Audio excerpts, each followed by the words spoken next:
గోధుమ పిండితో కారం గవ్వలు తయారు చేయడానికి సుమారుగా నేను 3/4 కిలో గోధుమ పిండి తీసుకున్నాను. కొలతంటూ ఏమీ ఉండదు. గోధుమ పిండిలో కొంచెం తగినంత ఉప్పు, నెయ్యి వేశాను. ఈ పిండికి తగినట్టుగా పచ్చిమిర్చి కారాన్ని మిక్సీ బట్టి తయారు చేశాను.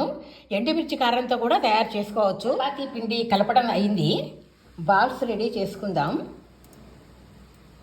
ఇప్పుడు గవ్వల చెక్కతో గవ్వలు తయారు చేసుకుందాం.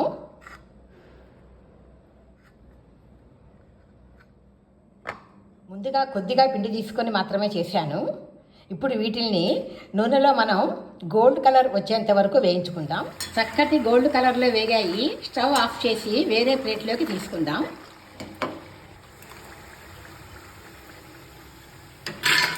కారం గవ్వలు తయారయ్యాయి. పెద్దవాళ్లకు చిన్నవాళ్లకు అందరికీ తినడానికి బాగుంటాయి.